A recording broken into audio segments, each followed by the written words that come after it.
fa ki shiga taitayen ki na rantse da girman Allah ki shiga hankalin ki rahama sadau maukace banza maukace wofi. Assalamu alaikum, sunana rahama sadau.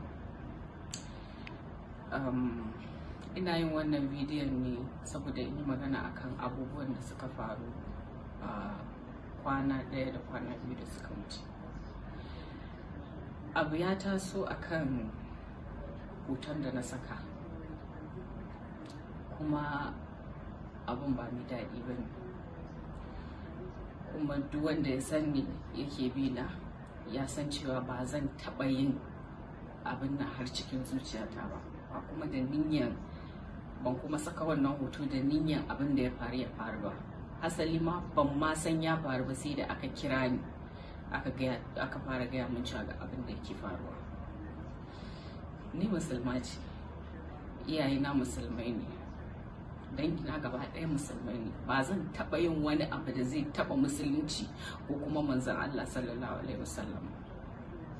Wannan mutanen, ko kuma in ce mutumin da yi wannan furicin a ƙasan hotona, duka idan muna bibiyan abin da yake faruwa a duniya mun san cewa muna cikin wani situation yanzu da ake yakar musulmai. So mutum yana neman wani gaba ne kawai da zai samu ya ci mutuncin musulunci, sai kuma kaddara ta fada akan hotona. Ni ina ɗaya daga cikin waɗanda suka yi ta yakan abubuwan da ke faruwa a Faransa. Duk wanda yake bina zai gani. Ni ba mahaukaciya ba ne, ba ni da dalilin da zai sa in yi supporting ko kuma in bi wannan abin da wancan ya je rubuta a ƙasan hotuna. Amma dai kaddara ya riga fata. Duk ma dai abin da ya faru ne a dalilina. Ina mai bawa daukashin al'umma hakuri. Wannan abin ya fi min ciwo fiye da komai, ya fi min ciwo fiye da kowa. Dan Allah a yi hakuri, Allah ya kare.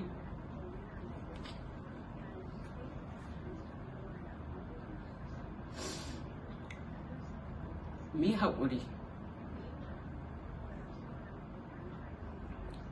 mu dinga yi wa juna adalci. Dan Allah, na gode. Wannan abu ya fi min ciwo fiye da komai a duniya.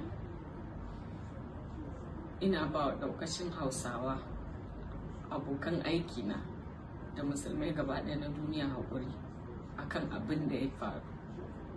Kuma in Allah ya yarda hakan ba za ta taɓa faruwa ba, ba zai sake faruwa ba in Allah ya yarda.